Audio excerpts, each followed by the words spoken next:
اعوذ باللہ من الشیطان الرجیم بسم اللہ الرحمن الرحیم وَإِذْ قَالَ رَبُّكَ لِلْمَلَائِكَةِ إِنِّي جَاعِلٌ فِي الْأَرْضِ خَلِيفَةً قَالُوا وَتَجْعَلُ فِيهَا مَنْ يُفْسِدُ فِيهَا وَيَسْفِكُ الدِّمَاءَ وَنَحْنُ نُسَبِّحُ بِحَمْدِكَ وَنُقَدِّسُ لَكَ قَالَ إِنِّي أَعْلَمُ مَا لَا تَعْلَمُونَ صدق اللہ العظیم۔ رب اشرح لي صدری ویسر لي امری واحلل عقدۃ من لسانی یفقہوا قولی۔ جیسا کہ میں نے عرض کیا تھا، سورہ بقرہ کے پہلے 4 رکوع نہایت اہم ہیں، نہایت جامع ہیں۔ پہلے 2 رکوعوں میں 3 قسم کے انسانوں کی وضاحت کی گئی، 3 قسم کے کردار کے نقشے کھینچ دیے گئے۔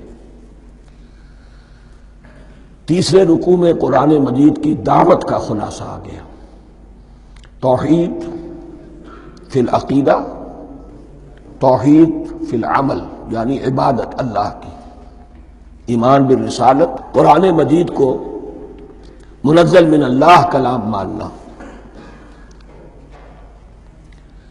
اس میں اگر شک ہے تو جو بھی چیلنج تھا، اگر واقعتاً تمہیں شک ہے، حقیقت میں شک نہیں ہے، لیکن جیسا کہ تم کہہ رہے ہو کہ تمہیں شک ہے تو کوشش کرو اس کے مقابلے کی ایک صورت بنانا ہو۔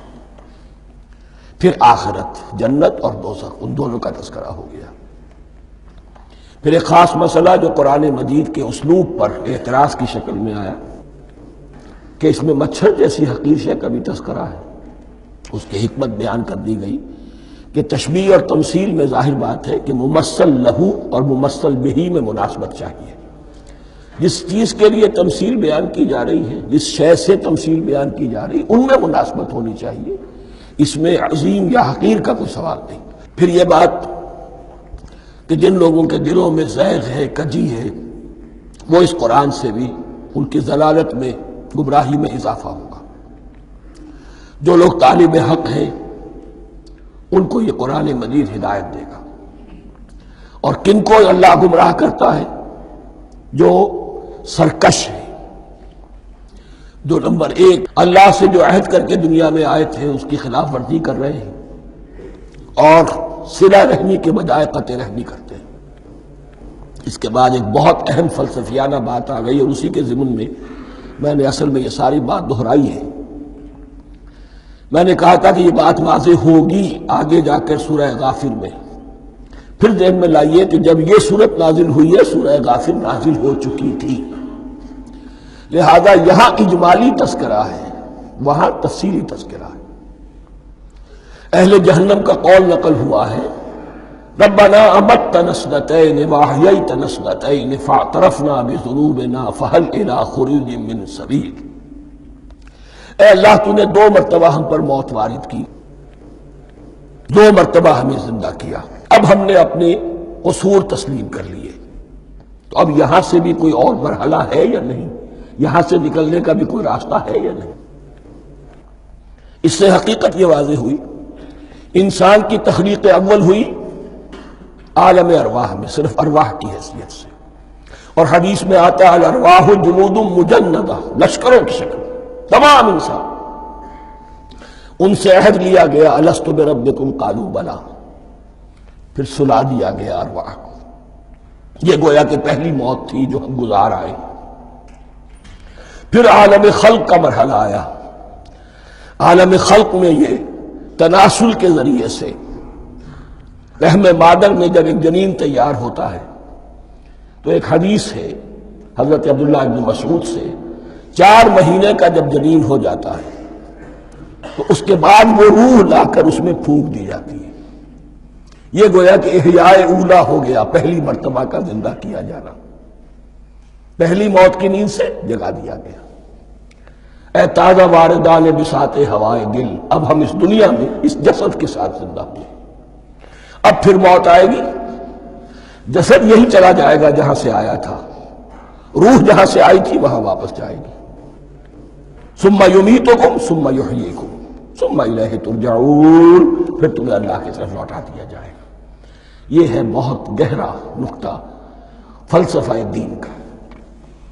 اس کے بعد مضمون شروع ہو رہا ہے خلافت کا، جس کا اجمالی جو ہے تذکرہ تیسرے رکوع کی آخری آیت میں آ گیا، هو الذی خلق لکم ما فی الارض جمیعا،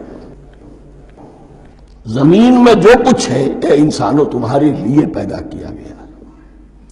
اسی کے ساتھ جڑتا ہوا مضمون اب خلافت کا آ رہا ہے۔ وَإِذْ قَالَ رَبُّكَ لِلْمَلَائِكَةِ إِنِّي جَاعِلٌ فِي الْأَرْضِ خَلِيفَةً، اور یاد کرو جب کہ کہا تھا تمہارے رب نے فرشتوں سے، میں بنانے والا ہوں زمین میں ایک خلیفہ۔ اب خلیفہ کی حقیقت کو سمجھیے، خلیفہ کسے کہتے ہیں؟ نائب۔ عام طور پر لوگوں کو مغالطہ ہوتا ہے کہ خلیفہ جانشین جو ہے وہ تو کسی کے موت کے بعد ہوتا ہے، زندگی میں تو نہیں ہوتا۔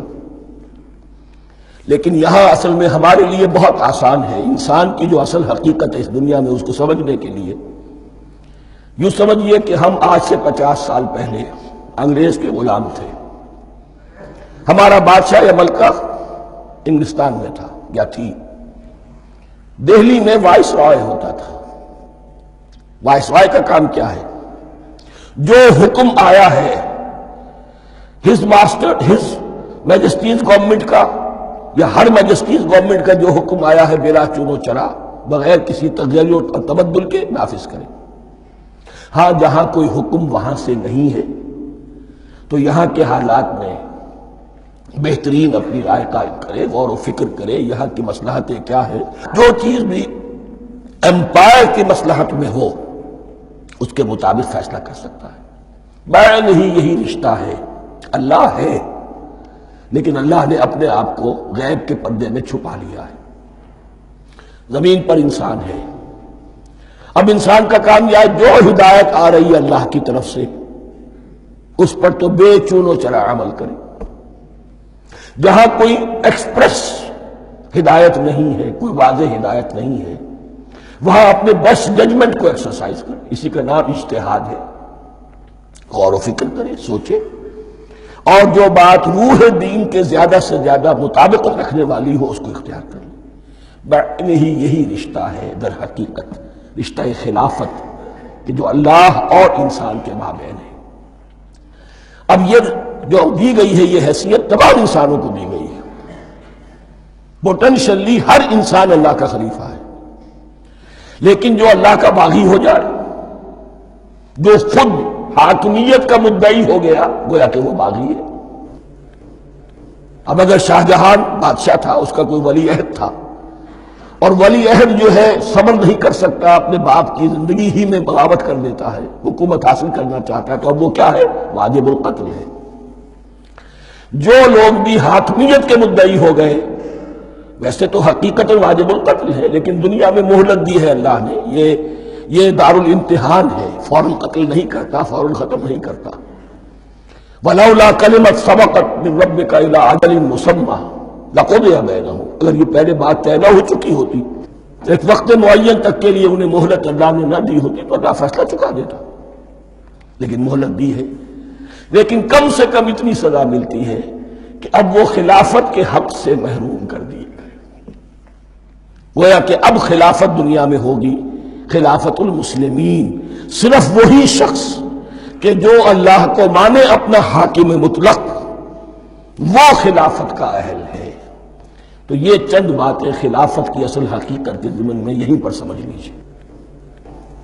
وَإِذْ قَالَ رَبُّكَ لِلْمَلَائِكَةِ إِنِّي جَاعِلٌ فِي الْأَرْضِ خَلِيفَةً قَالُوا أَتَجْعَلُ فِيهَا مَن يُفْسِدُ فِيهَا وَيَسْفِكُ الدِّمَاءَ وَنَحْنُ نُسَبِّحُ بِحَمْدِكَ وَنُقَدِّسُ لَكَ۔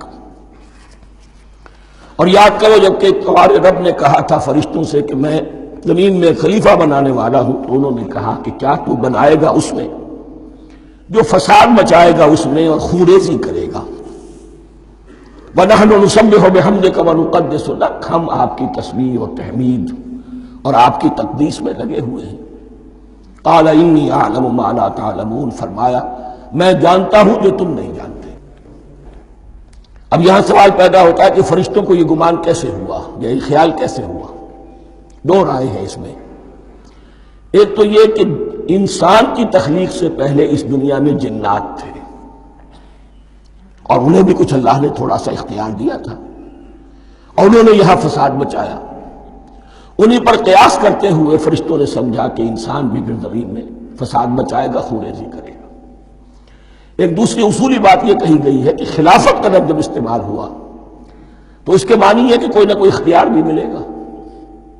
جنات کے بارے میں خلافت کا لفظ کہیں نہیں آیا، انسان کے بارے میں آ رہا ہے.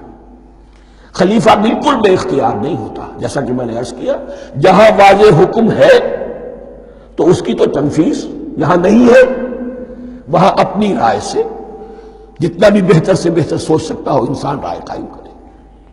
یہ اختیار جو ہے ظاہر بات ہے جہاں اختیار ہوگا صحیح استعمال ہونے کا بھی امکان ہے، غلط استعمال ہونے کا بھی امکان ہے.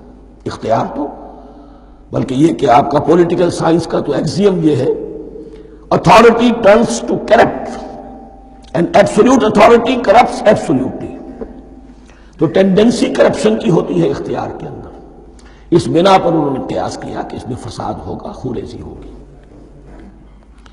اللہ تعالیٰ نے فرمایا اپنی حکمتوں سے میں خود واقف ہوں، میں کیوں بنا رہا ہوں یہ میں جانتا ہوں، تم نہیں جانتے. صدق اللہ العظیم.